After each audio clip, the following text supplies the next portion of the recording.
Hello बच्चों, let's read this question. Read the following statement and select the correct one. यहाँ पर दिया है the H ion release from carbonic acid combines with haemoglobin to form haemoglobinic acid, haemoglobin acid. तो ये statement incorrect हो जाता है. क्या फॉर्म होता है? हीमोग्लोबिनिक एसिड फॉर्म होता है. अब आप एक रिएक्शन एनसीईआरटी में गिवन है वो भी तो देखते हैं ना. CO2 प्लस H2O क्या फॉर्म करेगा?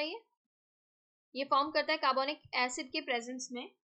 ये बना देता है आपका H2CO3. ठीक है, यहाँ पर क्या फॉर्म हो जाता है? H2CO3 फॉर्म हो जाता है. ठीक है, ऐसे एरो लगा देते हैं इसमें. अब H2CO3 कार्बोनिक एसिड के प्रेजेंस में और क्या बना सकता है?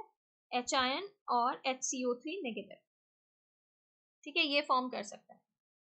ओके, अब यहाँ क्या कह रहे हैं? जो H आयन रिलीज हो रहा है वो किसके साथ बाइंड करता है? कार्बोनिक एसिड का H आयन रिलीज तो हुआ, ये हमने देख लिया, ये रिलीज हुआ. ये हीमोग्लोबिन से बाइंड करके क्या बनाते हैं? Haemoglobinic acid. Haemoglobin acid incorrect. Each hemoglobin molecule can carry a maximum of 4 molecule of oxygen. तो यहाँ पर ये स्टेटमेंट क्या हो जाता है? ये स्टेटमेंट करेक्ट हो जाता है.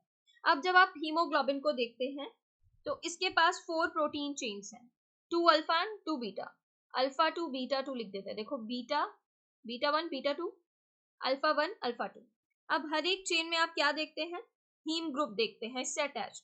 और हीम ग्रुप जो होता है, आयरन मॉलिक्यूल मिलता है इसके पास. Each haem group has an iron molecule और ऑक्सीजन बाइंड करते हैं उस आयरन मॉलिक्यूल से. तो 4 हीम ग्रुप हैं तो 4 आयरन यहाँ पे मिलेंगे आपको. और उन आयरन से क्या बाइंड कर जाएगी? ऑक्सीजन. तो आपने देखा ना, एक haemoglobin, each haemoglobin molecule can carry a maximum of 4 molecule of oxygen. बिल्कुल ठीक है, तो ये स्टेटमेंट बिल्कुल करेक्ट है. यहाँ पर ऐसे लगा देते ना, हीम ग्रुप है तो यहाँ पर आयरन होगा. ठीक है, आयरन Fe करके भी लिख सकते हैं, ऐसे लिख देते हैं. और उससे क्या कर गई? ऑक्सीजन बाइंड करके.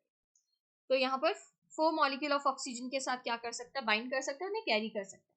मोर than 70% of CO2 is transferred from the lungs to the tissue in the form of carbamino compound. तो ये इनकरेक्ट हो जाता है. लंग्स से टिश्यू की तरफ 70% कार्बन डाइऑक्साइड ट्रांसफर होता है. ये क्या है? इनकरेक्ट.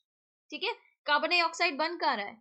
आपके बॉडी में कार्बन डाइऑक्साइड आ कहाँ से रहा है? जो कैटाबॉलिक प्रोसेस, मेटाबॉलिज्म चल रहा है ना, टिश्यू सेल्स के अंदर जो मेटाबॉलिक प्रोसेस चल रहे हैं वहां पर कार्बन डाइऑक्साइड बनता है. तो आप टिश्यू टू लंग देखेंगे ना ट्रांसफर, तो यहाँ कह रहे हैं लंग्स टू टिश्यू. ये इनकरेक्ट है. At the alveolar site where PCO2 is high, the formation of CO2 and H2O takes place. तो alveolar site पर PCO2 हाई नहीं है. ठीक है, वहां पर CO2 और H2O जरूर बनता है, बट क्या हाई नहीं है? PCO2. ये इनकरेक्ट है. करेक्ट ऑप्शन जो बन रहा है वो है आपका ऑप्शन बी. इसके regarding information new NCERT class 11 page number 189 पर गिवन है. Thank you.